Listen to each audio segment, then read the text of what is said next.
ఓం నమో నారాయణాయ. ఇప్పుడు మనము చెప్పుకునే పురాణ గాథ వచ్చి నరనారాయణులతో ప్రహ్లాదుడు యుద్ధం ఎందుకు చేశాడో తెలుసుకుందాము.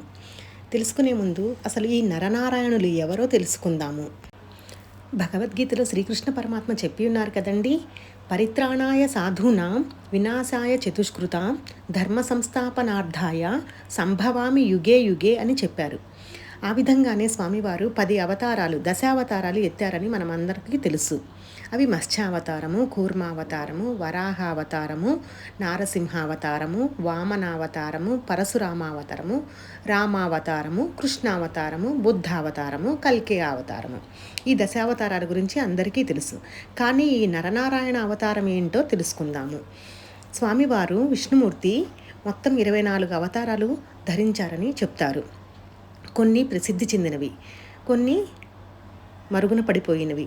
వాటిలో నరనారాయణుల అవతారం కూడా శ్రీ విష్ణుమూర్తి యొక్క 4వ అవతారము. నరుడు అంటే మానవుడు, అన్నింటినీ తన వశం చేసుకునేవాడు అని అర్థము.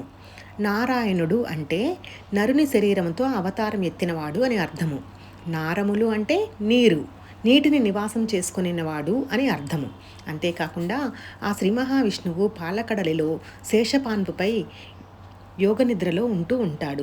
ఆయనే శ్రీ మహావిష్ణువు, ఆయనే నారాయణుడు అని కూడా అంటాము. ఆ విష్ణువు యొక్క అంశే ఈ నరనారాయణులు. ఇది 4వ అవతారము.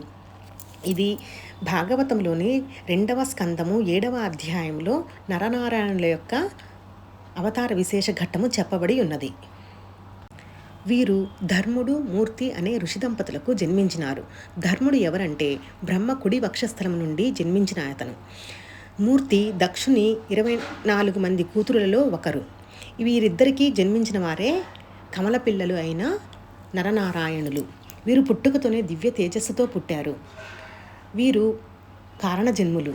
వీరు ఋషితత్వం ఎరిగి వారు పుట్టినప్పటి నుంచే ధ్యానములో మునిగి తపస్సు చేస్తూ ఉండేవారు. ఎప్పుడూ ధ్యానం చేస్తూనే ఉండేవారు. వారి తండ్రి కూడా వారి ధ్యానమును ప్రోత్సహిస్తూ వచ్చారు.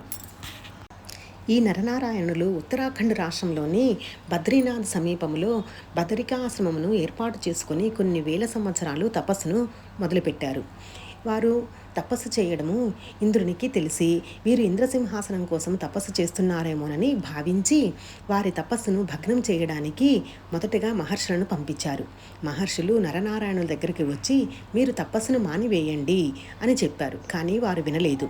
చివరకు ఇంద్రుడే స్వయముగా వచ్చి మీకు ఏది కావాలన్నా అది నేను ఇస్తాను, మీరు తపస్సును మానివేయండి అని అడిగారు. కానీ వారు వినలేదు.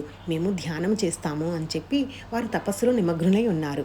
అప్పుడు ఇంద్రునికి కోపం వచ్చి వారి మీదికి క్రూర మృగాలను, సింహాలను, విషసర్పాలను, అగ్నివాయువులను కూడా ప్రయోగించారు. కానీ వారు తపస్సు నుంచి మరలలేదు.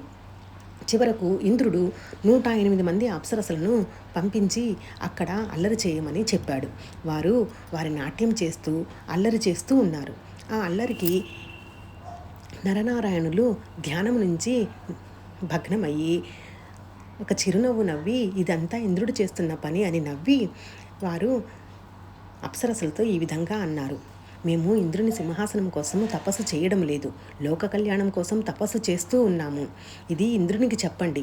అంతేకాక మీకన్నా అందమైన అప్సరసను నేను సృష్టించాను. ఈ ఊర్వశిని కూడా ఇంద్రునికే బహుమతిగా ఇవ్వండి. అంతేకాదు ఇంద్రునికి ఎప్పుడైనా సహాయం కావాలనంటే మమ్మల్ని కోరమనండి, మేము తప్పక సహాయం చేస్తాము అని చెప్పి పంపించారు. ఇంద్రుడు ఇలా పరీక్ష పెడతాడు. ఇంద్రుడు ఇంద్రియములకు అధిపతి. మనము నిమగ్నమై ఉన్నామా లేదా అని పరీక్ష చేయడానికే ఇంద్రుడు ఇవన్నీ చేస్తాడు. ఇప్పుడు నరనారాయణులు వారి తపస్సులో జయమును సాధించారు. ఒకసారి దేవతలు, రాక్షసులు అమృతం కోసము పాలసముద్రాన్ని చిలికి అమృతమును పొందారు. ఈ అమృత కలశము మాకు కావాలంటే మాకు కావాలి అని రాక్షసులకు, దేవతలకు మధ్య యుద్ధం జరుగుతూ ఉన్నప్పుడు విష్ణుమూర్తి మోహిని అవతారము ఎత్తి ఆ అమృతమును మొత్తమును రాక్షసులకు కాకుండా దేవతలకు మాత్రమే పంచిపెట్టి మిగిలిన అమృత కలశాన్ని దేవేంద్రునికిచ్చి మాయమైపోయాడు. ఇది గమనించిన రాక్షసులు వెళ్ళి బలిచక్రవర్తికి ఈ విషయాన్ని చెప్పారు. అప్పుడు బలిచక్రవర్తి రాక్షస సేనను తీసుకుని వెళ్ళి ఇంద్రుని మీద దేవతల మీద యుద్ధానికి వచ్చారు. అప్పుడు రాక్షస సేనకు ఇంద్రుని యొక్క సేన నిలబడలేకపోయింది. అప్పుడు ఇంద్రుడు నరనారాయణులను సహాయం చేయమని వేడుకున్నాడు. అప్పుడు నరనారాయణులు వచ్చి ఆ రాక్షసేనను తన బాణశరం పరంపరతో వారి మీద యుద్ధానికి చేశారు. యుద్ధంలో రాక్షసేనలు పారిపోయినాయి. కొంతమంది పాతాళలోకానికి వెళ్ళి దాక్కున్నారు, మరికొంతమంది సముద్రం లోపల దాక్కున్నారు. ఈ విధంగా నరనారాయణులు ఇంద్రునికి సహాయం చేశారు. తరువాత నరనారాయణుడు మరలా బదరికాశ్రమంలో తపస్సు చేయడం ప్రారంభించారు. ఇప్పుడు దంభోద్భవుడు అనే రాక్షసుడు ఉండేవాడు. అతని పేరులోనే ఉంది కదండి, దంభోద్భవుడు అంటే అహంకారంతో జన్మించినవాడు అని అర్థము. ఇతను శివుని గురించి కొన్ని వేల సంవత్సరాలు తపస్సు చేశాడు. అప్పుడు శివుడు తన తపస్సుకు మెచ్చి ఏమి వరము కావాలో కోరుకోమని దంభోద్భవుడిని అడిగినాడు. అప్పుడు దంభోద్భవుడు నేను ఎవరి చేతిలో మరణం పొందకుండా ఉండేట్టు వరము కోరాడు. అప్పుడు శివుడు ఇది సృష్టికి విరుద్ధము, ఇంక ఏదైనా వరము కావాలంటే కోరుకో అని చెప్పాడు. అప్పుడు దంభోద్భవుడు ఈ విధంగా అడిగాడు, 1000 సంవత్సరములు తపస్సు చేసినప్పుడు వచ్చే ఆయుధంతోనే నేను చనిపోవాలి అని చెప్పాడు. అంతేకాకుండా నా భుజాలకు శక్తి కావాలి, అందుకని సహస్ర కవచాలకు ఉండే శక్తిని ఇవ్వమని అడిగారు. అప్పుడు శివుడు తథాస్తు అని అంతర్ధానమైపోయినాడు. ఈ వరమును పొందిన దంభోద్భవుడు అప్పటి నుంచి సహస్ర కవచుడు అనే పేరుతో ప్రసిద్ధికెక్కాడు. అతడు వరమును పొందిన తర్వాత ప్రజలను, రాక్షసులను, ఋషులను, అంతేకాకుండా దేవతలను కూడా హింసిస్తూ వచ్చాడు. సహస్ర కవచునికి ఇప్పుడు ఇంకా గర్వము హెచ్చుమీరి దేవతల మీద యుద్ధానికి వెళ్ళాడు. అప్పుడు ఇంద్రుడు నరనారాయణుని సహాయం చేయమని కోరారు. అప్పుడు నరనారాయణులు దంభోద్భవుడి మీద యుద్ధము చేయడానికి వచ్చారు. దంభోద్భవుడు ఏమి కోరుకున్నాడండి? 1000 సంవత్సరాలు తపస్సు చేసినప్పుడు వచ్చే ఆయుధంతోనే ఛేదించాలి తనను అని కోరుకున్నాడు కదా. అప్పుడు నరనారాయణులు కొన్ని వేల సంవత్సరాలు తపస్సు చేసి ఉన్నారు. ఆ తపస్సు శక్తి వల్ల వాళ్ళ దగ్గర కొన్ని ఆయుధాలు ఉన్నాయి. వారి ధనస్సు ఒకటి శారంగము, ఒకటి అజగవం. నారాయణుడి యొక్క ధనస్సు శారంగం, నరుడి యొక్క ధనస్సు అజగవం. ఈ ఆయుధాలతో నరనారాయణుడు సహస్ర కవచంతో యుద్ధం చేసేవాడు. నరుడు తపస్సు చేస్తున్నప్పుడు నారాయణుడు యుద్ధం చేసేవాడు. నారాయణుడు తపస్సు చేస్తున్నప్పుడు నరుడు యుద్ధం చేసేవాడు. ఈ విధంగా సహస్ర కవచం యొక్క 97 కవచాలను వాళ్ళు ఛేదింపచేశారు. చివరకు 3 కవచాలు మిగిలి ఉండగా శివుడు ప్రత్యక్షమై ఈ విధంగా చెప్పాడు, ఈ సహస్ర కవచుడు నా గురించి తపస్సు చేసి ఈ వరమును పొందాడు. అందువలన ఇతనికి 3 కవచములు ఉండగానే ఇతను చనిపోతాడు అని చెప్పి అంతర్ధానమైపోయాడు. 3 కవచాలతో మిగిలిన సహస్ర కవచుడు తర్వాత జన్మలో త్వష్ట ప్రజాపతికి వృత్రాసురుడు అనే రాక్షసునిగా జన్మించినాడు. ఈ వృత్రాసురుడు కూడా ఇంద్రునితో యుద్ధం చేసి ఇంద్రుని యొక్క వజ్రాయుధంతో సంహరింపబడినాడు. ఇంద్రుని యొక్క వజ్రాయుధంతో సంహరింపబడినప్పుడు ఒక కవచము మిగిలిపోయింది. ఆ తర్వాత ఈ ఒక కవచం మిగిలిన సహస్ర కవచుడే ద్వాపర యుగంలో కుంతీదేవికి కర్ణుడిగా జన్మించినాడు.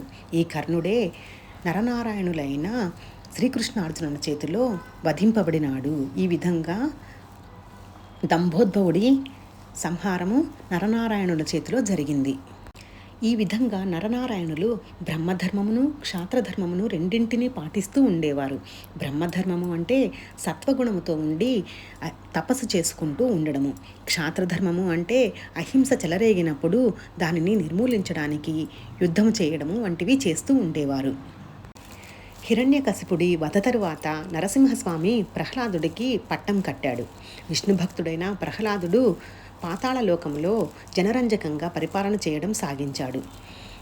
ప్రహ్లాదుడి పాలనలో పాతాళలోకంలో శాంతి సామరస్యాలు వర్ధిల్లసాగాయి. ఒకనాడు భృగు మహర్షి కొడుకు అయిన చవన మహర్షి నర్మదా నదిలో స్నానం చేయడానికి వెళ్ళాడు. ఆయన స్నానం చేస్తుండగా ఒక భీకర సర్పము ఆయనను కాటువేసి ఆయన కాలిని చుట్టుకుంది. విష్ణు భక్తుడైన చవన మహర్షి మనసులో విష్ణువుని ధ్యానం చేశాడు. పాము కాటు ఆయనకు చీమ కుట్టినట్లుగా కూడా అనిపించలేదు. అయితే ఆయన కాలిని చుట్టుకున్న పాము ఆయనను పాతాళలోకానికి లాక్కుని పోయింది. చవనుడిని పాతాళలోకంలో విడిచి పాము తన దారిన తాను పోయింది. పాతాళలోకంలో కనిపించిన చవనుడిని ప్రహ్లాదుడు చూశాడు. బహుశా ఇంద్రుడు పంపితే వచ్చి ఉంటాడు అని అనుకున్నాడు.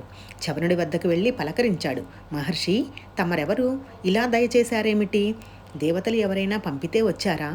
వారి నుంచి ఏదైనా వర్తమానం తీసుకువచ్చారా అని అడిగాడు. ప్రహ్లాద, అలాంటిదేమీ లేదు. నర్మదా నదిలో స్నానం చేస్తుండగా ఒక సర్పము నన్ను తీసుకువచ్చి ఇక్కడ పడేసిపోయింది. నేను భృగు మహర్షి పుత్రుడను. నన్ను చవనుడు అంటారు అని బదులు ఇచ్చాడు. ప్రహ్లాదుడు చవనునికి అతిథి మర్యాదలు చేశాడు.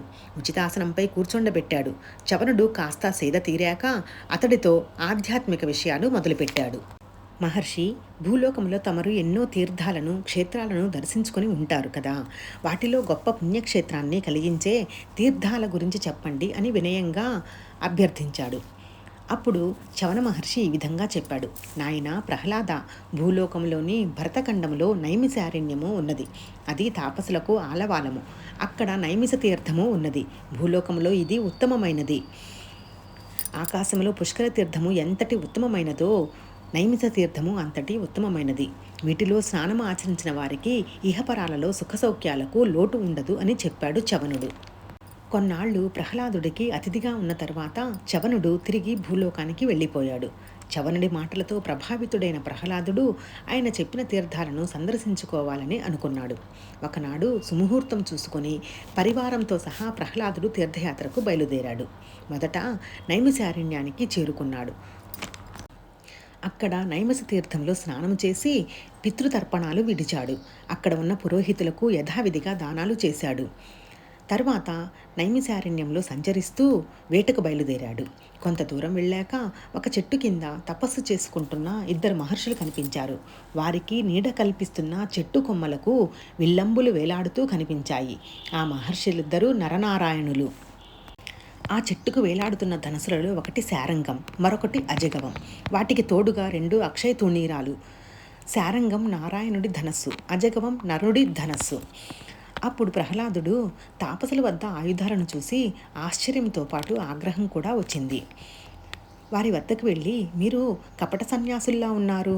నిజంగా తపస్సు చేసుకునేవారు అయితే మీకు ఆయుధాలెందుకు? మీరు ఆయుధాలనే నమ్ముకుంటే నాతో యుద్ధం చేయండి. తపస్సు చేయదలుచుకుంటే ఆయుధాలను విడిచిపెట్టి తపస్సు చేసుకోవాలి అని నిలదీశాడు. అప్పుడు నరుడు ప్రహ్లాదునితో ఈ విధముగా చెప్పాడు. మేము బ్రహ్మధర్మము, క్షాత్రధర్మము రెండూ పాటిస్తాము. బ్రహ్మధర్మంలో సత్వగుణంతో ఉండి తపస్సు చేస్తూ ఉంటాము. క్షాత్రధర్మంలో అహింస ప్రబలినప్పుడు మేము యుద్ధము చేస్తూ ఉంటాము అని చెప్పాడు. కానీ మేము యుద్ధాలను విడిచిపెట్టము అని చెప్పాడు. అప్పుడు ప్రహ్లాదునికి ఇంకా కోపం వచ్చింది. అయితే యుద్ధానికి రండి అని చెప్పి అడిగాడు. యుద్ధానికి కవ్విస్తున్న ప్రహ్లాదుడితో పోరుకు ముందుగా నరుడు సిద్ధమయ్యాడు. తన అజగవం తీసుకొని అతడిపైకి శరపరంపరను కురిపించాడు. ప్రహ్లాదుడు కూడా వెనుక్కు తగ్గకుండా యుద్ధం చేశాడు. 100 ఏళ్ల పోరు సాగింది వీరిద్దరి మధ్య. ప్రహ్లాదుడి ధాటికి నరుడు ఇబ్బంది పడడం చూసి నారాయణుడు తన శారంగాన్ని అందుకొని యుద్ధంలోకి దిగాడు. అప్పుడు నారాయణుడికి ప్రహ్లాదునికి మధ్య కూడా 100 ఏళ్ల పోరు జరిగింది. ఎవరికి వారు తీసిపోలేదు. ప్రహ్లాదుడి శక్తి సన్నగిల్లసాగింది. ఓటమి అంచుల్లోకి చేరుకున్నాడు. అంతలోనే శ్రీ మహావిష్ణువు అక్కడ ప్రత్యక్షమయ్యాడు. ప్రహ్లాదుడు విష్ణువు ముందు మోకరిల్లాడు. స్వామి, ఏ యుద్ధములైనా గెలుపు నాదే, మరి ఇప్పుడేమిటి ఇలా జరిగింది అని దీనంగా ప్రశ్నించాడు. అప్పుడు విష్ణుమూర్తి ఈ విధంగా చెప్పాడు. వీరు నరనారాయణులు, నా అంశతో పుట్టినవారు, కారణజన్ములు. వీరి వంటి తాపసులతో ఎప్పుడూ తగువు పెట్టుకోకు అని చెప్పాడు. అప్పుడు ప్రహ్లాదుడు వారి ముందు మోకరిల్లి క్షమాపణలు చెప్పి తిరిగి పాతాళలోకానికి వెళ్ళిపోయాడు. కృష్ణార్పణమస్తు.